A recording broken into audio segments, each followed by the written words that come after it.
Let's get it started with Lonzo Ball. He had the best game of his young pro career last night in his summer league win over the Sixers. Lonzo finished with 36 points, 11 assists, and 8 rebounds. LeBron even showed up to watch Lonzo, and he said, quote, he can really pass it. Surprisingly, Lonzo wore purple Kobe Nike shoes instead of his normal Big Baller brand shoes. Ball talked about his shoe choice and said, at Triple B, you can wear whatever you want. So I already played in both of my shoes. Might as well get that Mamba mentality going. I put them on, and it worked out tonight. LeBron posted a video of Lonzo's Nike shoes with the caption, just do it. Skip, what did last night tell you? Mr. Sharp, I'm going to reiterate once again, it's just summer league. That's the one point we do agree upon. Yes. Can't get too low over the really bad game that Lonzo played in his debut. And you definitely cannot get too high about what happened last night. But I am here to tell you, last night was significant in the bigger picture because let me say on a personal note, I've had a number of people I know very well contact me over the last, 2 or 3 days and say, you know what? You better back off your Lonzo stance because he just doesn't have that thing. He doesn't have that killer instinct, that dog in him, not enough attack mode, a little too passive, a little too timid. And I did sit right here in this chair after his first 2 Summer League games, and I said, I do want to see more attack mode. So, what happened last night? For once, his father, LeVar Ball, not at the game. Whew. So that was The game. And guess what? Magic Johnson, the all-time greatest point guard who drafted Lonzo number 2 overall, was not at the game. So what did Lonzo decide to do before tip-off? He said, you know what? I wore my 2 Big Baller brand shoes, my Zo2s, I don't know what they're all called, but the 2 models. Yes. So I did that for Dad, but tonight, Dad's not here. Maybe tonight I'll be my own man. Maybe I'll grow up just a little bit tonight. You know what I'm going to do? I'm going to wear purple Kobe's by Nike, purple Kobe's. Why was that? Because he said, I'm going to go Mamba mentality tonight. So what happens just maybe a couple minutes into the game? Who makes a grand entrance and takes front and center seat courtside? Your man. King. Unannounced, unexpected, out of the blue. The King shows up and sits down. And what has happened in the recent past? The King has fired back at LeVar for comments LeVar had made about LeBron and his sons, right? Yep. And what has also happened, somebody captured on video, but we got to play it here on Undisputed, LeBron making fun of Lonzo's unorthodox shot, right, before one of his Cleveland Cavalier games. So, did the pressure not mount a little bit? Yeah, he ratcheted up a little bit. Did Lonzo shrink from that pressure? No, he rose and he shone. And I took exception to the fact that in those first 2 Summer League games, he shot a grand total of 0 free throws. 0. Last night, 12 times he went to the free throw line. That's the Lonzo I know and love. Last night, attack mode, Mamba mentality. Again and again, he easily, as he's fully capable of, got into the lane and to the rim at almost 6 feet 7 inches tall. And as we know, he scored 36 points and he had 11 rebounds. 11. I think he's capable of averaging double-digit rebounds in pro basketball. Had only 5 assists last night, but early on, just after LeBron had taken his seat, the pass of the night occurred. Could we see that? Because it was a full-court touchdown pass to a covered Kyle Kuzma. What, this isn't, here we go. Here we go. Look at this. Touchdown. Is that not a special pass? That's not that easy to throw. That's full court all the way home. And he's covered. Is it not dropping it down the chimney? He did. Huh? He did. It was a beautiful pass. I think even LeBron James was impressed with that pass. You were real happy about the performance. Because you know what? He's special. I've been saying this. I'm not going to back off my stance. This is once a generation passer. You doubling down on it? Doubling down on it. I'm going to say it again.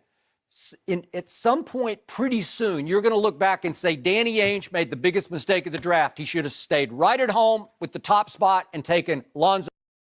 with the first overall pick. I think he's still stuck in Boston with a 5'9" shoot-first point guard who's really not a point guard. And Isaiah, love his heart, love his guts, love his big shot-making ability. He's just not a point guard. No, Lonzo could have changed your life just the way he will change the Lakers' life. And I know I'm way out on the limb with this, and it's probably all heart over head, but I still just have this far-fetched notion that the Lakers are going to wind up in the 8th overall playoff spot, the last playoff spot in the West, just as LeVar has predicted. I know it looks almost impossible on paper, but I like the spirit and makeup of this team, and this kid is going to change their life. Can I get the doctor of that LASIK surgeon?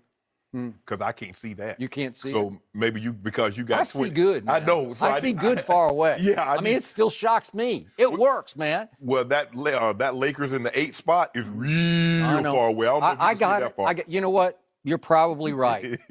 So let me ask you this, Skip. So you believe because LeVar and Magic wasn't there, and it relieved some of the pressure off him of trying to play in front of an all-time great Laker and his boss now, Magic Johnson, and having his father there always trying to impress him and make sure he's doing the right thing. Yep. You think that's pressure on him? I think more father than Magic, because Magic will be the greatest thing that ever happened to Lonzo Ball. But LeVar is just a little overbearing, just a little overwhelming when he's doing halftime interviews of your debut on ESPN. It's just a little much, It's man. for the documentary he got going on Facebook. So that's it, okay. I think it was a good day for Lonzo, but I think it was a better day for Nike. Because here's the problem that he's going to have, Skip. Now, the big baller brand is not like you wearing Nikes. He's the face of this. His dad is making the shoe. I got it. Trying to get other guys to wear the shoe. Now, Skip, I don't know if a lot of people out there know who Tim Cook is. Tim Cook is the CEO of Apple. He says the iPhone is the greatest invention ever created.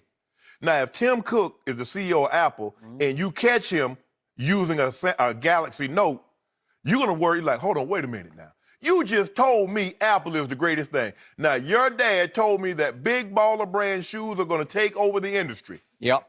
And you wear Nike. Fair enough. I'm with you. And it's a statement. And people are like, well, you see these guys are advertising and doing endorsement for cars. You think they drive that type of car? No, but they didn't make that type of car. It's not like John DeLorean. John DeLorean driving a Ford as opposed to a DeLorean that has his namesake on it is something entirely different. Skip, I'm also not going to make a big deal out of Summer League for the simple fact I didn't get to the bottom when he was 2 for 15 from 3.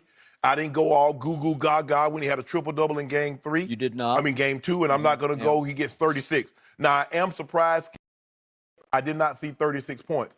Because Summer League, some of these guys are going to make the NBA, but a lot of them are not. They're going to be grad assistants and probably working at UPS. Not that there's anything wrong with UPS, but that's not their dream. Their dream is maybe the G League, or maybe Europe, or maybe Japan, or the game China is the G League. They renamed it again. Yep. Skip, I'm surprised. He doesn't strike me as a guy that can go get buckets like that. I see him as a team guy. Now, can he get somewhere in the 20s? Because if you look at it, he only had 6 games of his 36 that he played in college where he scored 20 or more points.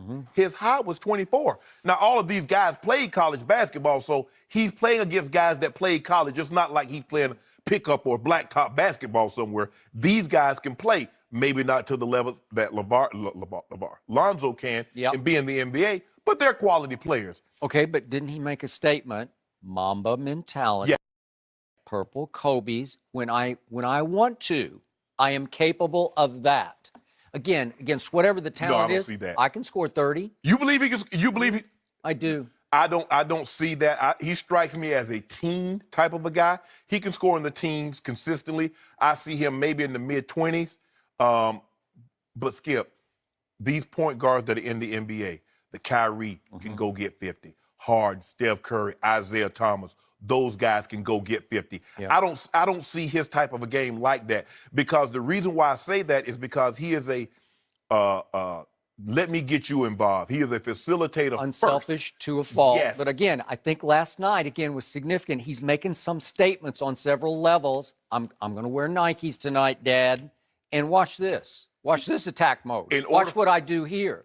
And remember, he only made 3 out of 10 from 3 last night. He's a 41% three-point shooter. college, and he was shooting them from downtown. Just wait until he starts warming up. He's just in a cold streak right now. He's working on it. And what better way to work on something than the actual game type situation, Skip? But in order for him to be the type of player that you think he can be, in order for the Lakers to be the type of team that you think they can be, he can't have the mentality of a Mamba.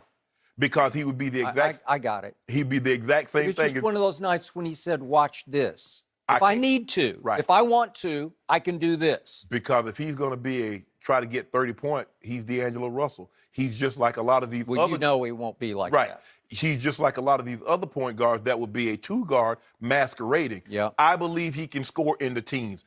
Where you believe he can be a double-digit rebounder guy, I believe eventually he'll be a double-digit assist guy and be somewhere around 5 to 8 rebounds per game. So he could have the classic Jason Kidd triple doubles where you're scoring in the teens, because Jason was like the other night he had 11, 11, and 11. That's vintage Jason Kidd. And I covered Jason when he was an early Dallas Maverick right out of college at Cal. And I nicknamed him Asen because there was no J in Jason. And this kid is a way better three-point shooter right now than Jason thought about being for his first 5 years in pro basketball. After a while, he turned himself into a pretty good three. And it takes hard work. Magic did the same thing. And Michael somewhat did the same thing from the three-point line. You can figure that out over time. This kid's already got it. Again, 41%, again, from the college three-point line, but he was always shooting them 3 or 4 feet behind the college three-point line. Now, I will say this, Skip. I see more, and it's not like Jason Kidd, because Jason Kidd is going to be a Hall of Famer, but I see a game more along the lines of Jason Kidd as opposed to Magic Johnson. Magic Johnson was Showtime. Magic Johnson is an all-time great. I can make a case he should be a Mount Rushmore player. But the King being there, Skip, told you where we going. We going to the Riverwalk. Oh, so we're already back to that? Huh? You're on board now? Yeah, we're going to the Riverwalk. I mean, but wait, look, this just comes out of the blue? No, because you've conceded. You've already penciled in LeBron James as a Spur next year. I told you he's leaving. But here, no, he I wanted. didn't watch. Oh, well, you said you didn't watch. And also, two of my favorites. One NBA, the best NBA player, and the other, what did he win, Skip? Who won best NFL player, Skip? Skip, I will keep. I'm going to have to bite my tongue on this. I know too much. I'll leave enough unsaid. I have no comment on both those things you just said. It happened, Skip. Yeah. Well, hey, so I'm just going. Why it happened? I'm just going to tell you, fans. Votes matter. Get out there and vote, because you voted for those two guys. Way to go. And they won. Pretty soon they're going to be voting for one Lonzo Ball as he lifts Laker Nation back into Western Conference prominence. But I've taken him to task on certain things, and I'm going to take him quietly to task, Lonzo, over what happened after the game. He did an interview on ESPN, a one-on-one interview, and he is so incredibly guarded still. I think because of his father has been so outrageously outspoken, it made the kid shrink in interviews because he's going to let the father do all that. He doesn't want to look like he's trying to compete with the father. But every answer was about 4 words long. And it's all monotonous right here. It's right here. You know, it's like, I can't remember any answer that he gave, but it's just so quiet. I know there's a personality in there. I know there's some magic in there. I said the other day, I would like to see a little more LeVar and Lonzo in interviews, because he's not only is he the face of the franchise, he's going to have to lead the basketball team into quote unquote battle. And to do that, you need to let your personality, and LeVar has sat right here and said, it's in there. You guys he doesn't show it to you guys. We've seen those little clips that they posted at home when he's playing one-on-one out in the driveway with LaMelo. And the personality's coming out. We need to start seeing that. Again, he's just a kid. It's going to take a while, Skip. It's going to take a while, but I know it's in there, and he's got to trust it to start to come out. We saw a glimpse of it in the Foot Locker commercial that he did where he's sarcastic about his father. Maybe he's a TV dinner, Skip. You just don't sit down and eat the TV dinner. You got to warm it up. Got to warm it up? Yeah, so let him warm up. Okay, well, some just don't have it in them to be that guy and do that. But again, the players gravitate to him because he passes the sugar. That's what happens. Exactly. You know, they love that because they know they're going to get the basketball. If you and I having this same conversation in 2 years, talking about he needs to open up and he needs to show more of his personality, I think you and I are going to be able to come to the same conclusion that that's just not who he is. Okay, but people are already starting to underestimate him because he doesn't speak it enough. Like LeVar wants to speak it into existence. This kid never pats himself on the back, and so it's the flip side of, say, a Floyd Mayweather who's always right in your face with, I'm this and I'm that, and you got to do this. And after a while, you're like, yeah, okay, you did do that. Like he's reminding everyone constantly of just how great Floyd has been. And he has been all-time great. Yes.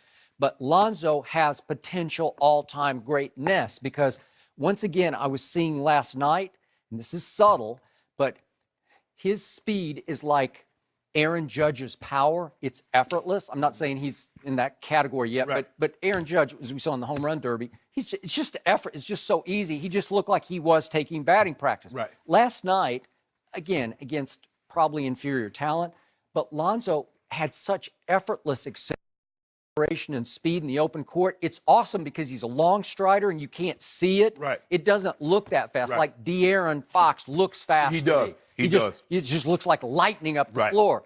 But I'm pretty sure Lonzo's right there with De'Aaron, if not even a little half step ahead of him because of the long strides and the effortlessness with which he hits top speed.